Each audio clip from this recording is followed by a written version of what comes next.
ഉദയംപേരൂർ ശ്രീനാരായണ വിജയ സമാജം SNDP യോഗം 1084 number ശാഖ സംഘടിപ്പിച്ച ശ്രീനാരായണ ഗുരുവിൻ്റെ 98ാമത് മഹാസമാധി ദിനാചരണം തൃക്കാക്കര നിയോജക മണ്ഡലത്തിന്റെ MLA ശ്രീമതി ഉമാ തോമസ് ഉദ്ഘാടനം ചെയ്തു. SNDP യോഗം കണയന്നൂർ താലൂക്ക് യൂണിയന്റെ ചെയർമാൻ ശ്രീ മഹാരാജ ശിവാനന്ദൻ അധ്യക്ഷത വഹിച്ച ചടങ്ങിൽ യൂണിയൻ കൺവീനർ MD അഭിലാഷ് സമാധി ദിന സന്ദേശം നൽകി. ചടങ്ങിൽ ഉദയംപേരൂർ ഗ്രാമപഞ്ചായത്ത് president Shrimati Sajitha Murali, ward member Gagarin എന്നിവർ സംസാരിച്ചു. Retired Akashvani assistant director Sreekumar Mukhathala മുഖ്യ പ്രഭാഷണം നടത്തി.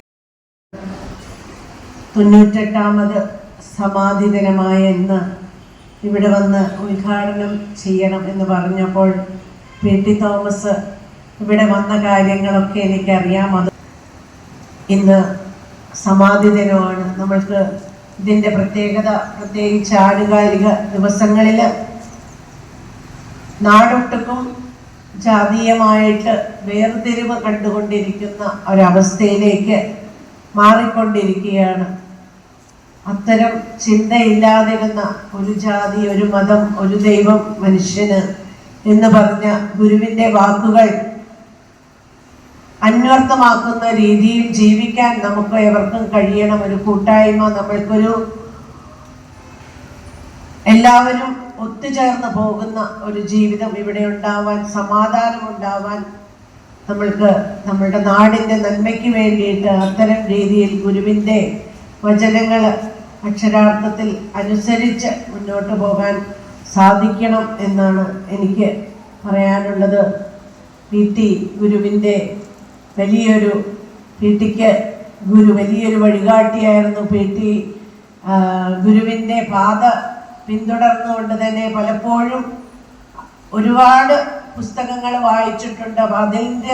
അതിൽ നിന്ന് ഉൾക്കൊണ്ട് പാർലമെന്റിൽ MP ആയിരുന്നപ്പോൾ ഇത് നമ്മളുടെ കേരളത്തിൽ മാത്രം ഒതുങ്ങേണ്ടതല്ല, അദ്ദേഹത്തിൻ്റെ വചനങ്ങൾ ലോകം മുഴുവൻ അറിയണം എന്നാഗ്രഹിച്ചുകൊണ്ട് തന്നെയാണ് അന്ന് പ്രധാനമന്ത്രിയായിരുന്ന മൻമോഹൻ സിംഗിനോട് പാർലമെന്റിൽ ആവശ്യപ്പെട്ടത് ഗുരുവിൻ്റെ വചനങ്ങൾ എല്ലാ ഭാഷയിലും, ഇന്ത്യയിലുള്ള എല്ലാ ഭാഷയിലും 24 ഭാഷകളിൽ തർജ്ജമ ചെയ്യണം എന്ന് ആവശ്യപ്പെട്ടത്.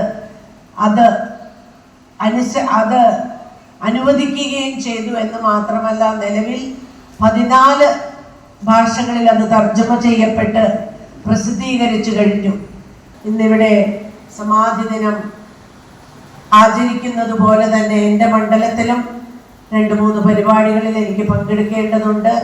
എന്നെ ഈ ചടങ്ങിന് ക്ഷണിച്ചതിന്, ശ്രമിച്ചതിന് ഒക്കെ എല്ലാവരോടും ഒത്തിരി നന്ദി അറിയിച്ചുകൊണ്ട്, നമസ്കാരങ്ങൾ അറിയിച്ചുകൊണ്ട് ഔപചാരികമായി ചടങ്ങ് ഉദ്ഘാടനം ചെയ്തതായി അറിയിക്കുന്നു. ശ്രമിച്ചവർക്ക് എല്ലാവർക്കും ഒരിക്കൽ കൂടി നന്ദി, നമസ്കാരം. അനേകം തവണ, എത്രയോ തവണ ഞാൻ ഈ സ്കൂളിൽ വന്ന് സംസാരിച്ചിട്ടുണ്ട്. എനിക്കതുകൊണ്ട് വലിയ ഒരു കടപ്പാട് ഈ സ്ഥാപനത്തോടും ഇതിനോട് ബന്ധപ്പെട്ട് നിൽക്കുന്നവരോടും ഉണ്ട് എന്ന് ഞാൻ വിചാരിക്കുന്നു.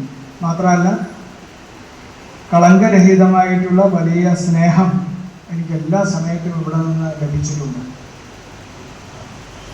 ഞാൻ പണ്ട് പലപ്പോഴും പറഞ്ഞിട്ടുണ്ട്, ഇവിടെ വലിയ പുസ്തകവുമായിട്ട് ബന്ധപ്പെട്ട വലിയൊരു പരിപാടി സ്കൂളിൽ നടക്കുമ്പോൾ ഇവിടെ രേഖ ടീച്ചറും സ്മിത ടീച്ചറും കൂടി ആകാശവാണിയിൽ സംസാരിക്കാൻ വരുന്നതാണ് അതിൻ്റെ തുടക്കം. അത് കഴിഞ്ഞ പരിപാടിയിൽ വന്നിട്ട് ആകാശവാണി അതിലെ കുട്ടികളെ അഭിമുഖം നടത്തുകയൊക്കെ ചെയ്തതിന് ശേഷമാണ് ബാബു സാറുമായിട്ട് സൗഹൃദം ഉണ്ടാവുകയും ഈ സ്കൂളിൽ പ്രവേശിക്കാൻ ഇടയാവുകയും ചെയ്യുന്നു. അതിനുശേഷം ഞാൻ അനേകം തവണ ഇവിടെ പലവട്ടം ആകാശവാണിയുമായിട്ട് സംയുക്താഭിമുഖ്യത്തിലുള്ള പരിപാടികൾ നടത്തുക, അതല്ലാതെ സ്കൂളിൻ്റെ വിദ്യാഭ്യാസ സംബന്ധമായിട്ടുള്ള നിരവധി സന്ദർഭങ്ങളിൽ പങ്കെടുക്കുക, രക്ഷിതാക്കളോട് സംസാരിക്കുക, അങ്ങനെയെല്ലാം ഞാൻ അനേകം തവണ വന്നിട്ടുണ്ട്.